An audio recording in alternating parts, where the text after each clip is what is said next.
individual aphids are female. But they change in form over the seasons. Early spring, when plants are growing, most are without wings.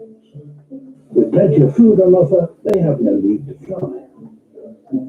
Later in the season, when overcrowding becomes an issue, females are born with wings so that they can travel to find new food. Aphids seem to be able to produce females that can exploit every situation. Although Walker was prolific, he wasn't always entirely accurate. He recorded many aspects of the aphid's life cycles, but he didn't piece them together to produce a complete picture. And then aphid research was taken up by another entomologist called George Buckton. He chronicled every detail of the complex aphid life cycle. In 1883, George Buckton published a monograph of British aphids in 4 volumes. He wanted to share his passion for these tiny insects in books that he hoped would not be too dry academically. Buckton corresponded with many leading naturalists of his day to pull together every possible specimen and record of behavior. He was an accomplished artist and produced beautiful adult drawings from live specimens, and they interestingly show a distinct absence of male aphids. The sexual forms of aphids are in many species very rarely met. Buckton's drawings confirm that aphid populations are commonly all female, and that males have been almost entirely eliminated from the species. For most of the breeding season, females only give birth to daughters. They don't waste time producing males, which can't by themselves produce offspring.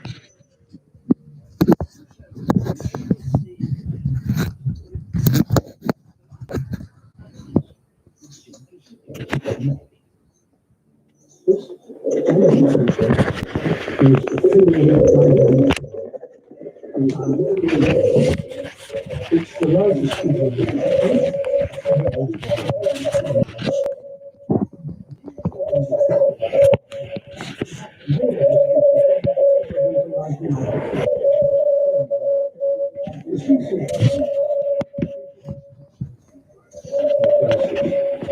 They lay unfertilized eggs.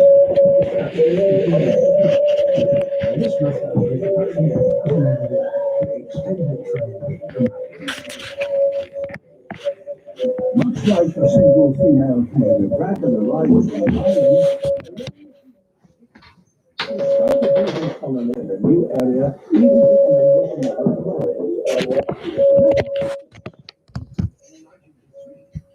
the different species of stick insect arrived on vegetation imported from New Zealand. Now, all female populations survive thousands of miles away from their native home.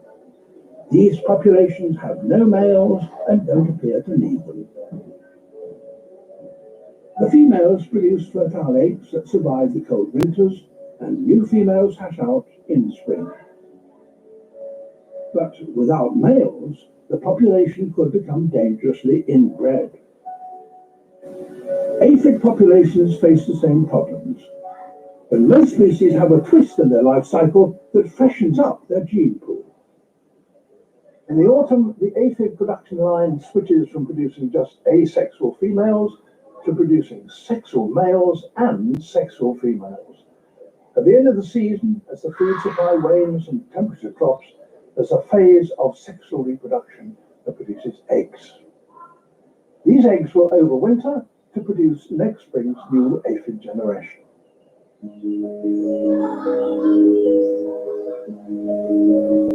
Aphids don't produce their eggs until the autumn. However, most populations survive until then because in many cases they form a relationship with another insect, ants.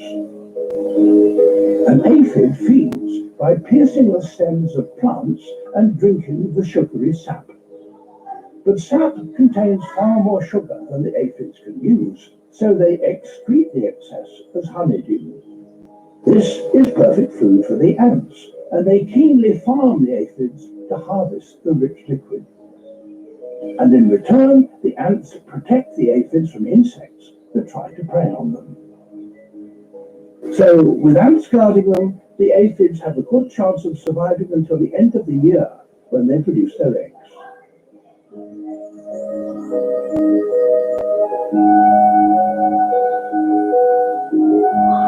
In spring, new females will emerge from the eggs and start once more to produce new versions of themselves over and over again.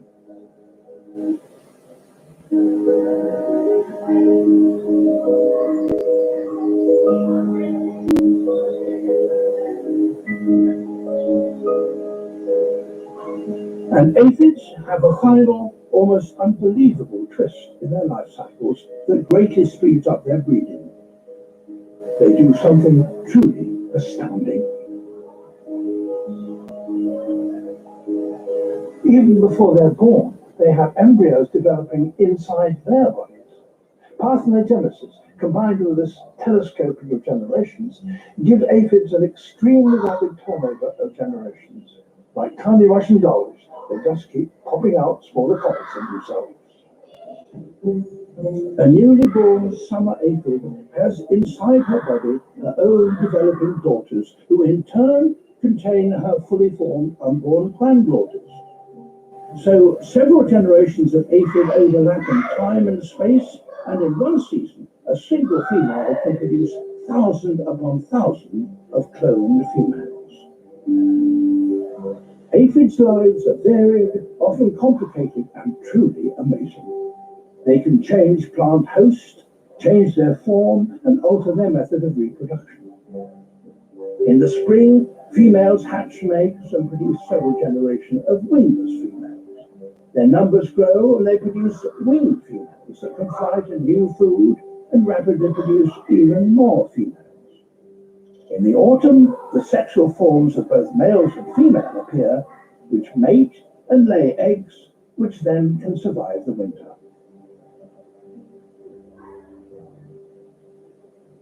The ability to breed by parthenogenesis seems almost magical to us, but in nature, virgin birth is not uncommon. Having the ability to produce daughter clones or more males can save a species or create a new one. Flexible ways of breeding on islands. The Komodo dragon has certainly survived for many centuries, and aphids have been around for over 200 million years. So parthenogenesis is a breeding strategy that is a real lifesaver.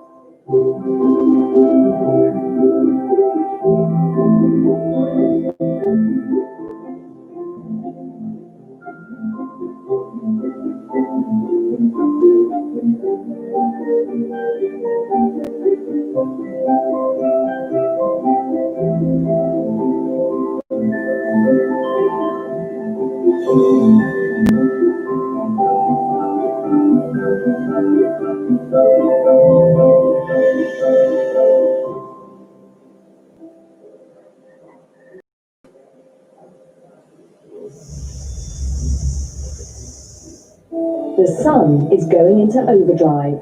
It's sending superheated plasma and vast waves of radiation towards our planet, with the potential to disrupt our lives in completely unexpected ways.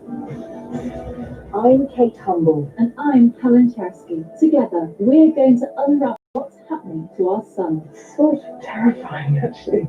The Secret Life of the Sun, Thursday, August 20 on BBC Earth or on demand. The following program is classified PG. Parental guidance is recommended for younger viewers. The world is full of extraordinary animals. But how well do we really understand them? How do they really think and feel? To find out, a team of spy creatures is going undercover. They not only look like part of the family, they behave like them too. Armed with the latest camera technology, they are going to travel the globe to understand the true nature of the animals they meet and reveal how intelligent they really are, how badly behaved they can be. how important friendship is to them, and if it's possible that they can truly love each other. What they discover will change our perception of animals forever. Perhaps they are more like us than we ever believed possible.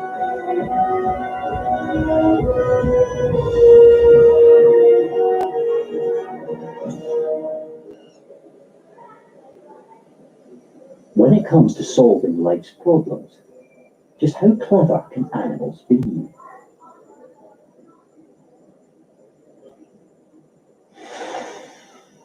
In the forest in Borneo, lives one of our closest animal relatives, the orangutan.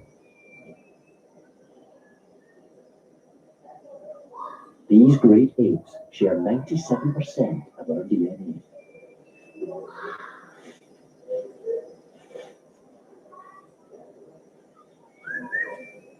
They are one of the most intelligent animals on Earth.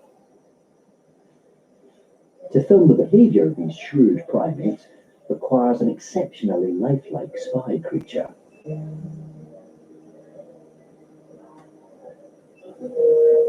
To be totally convincing, spy orangutan must mimic their facial expressions. Rather than bare her teeth, she needs to appear friendly. By sending out the right signals, she soon draws attention. Adult males are always interested in any new female. But he needs some convincing that all is quite what it seems. Spy orangutan pouts her mouth, a sign she's not a threat. As news gets around, the young male comes to investigate. He too seems unsure. Time for some careful reflection. He keeps a safe distance and finds an imaginative way to test the spy creature's reactions.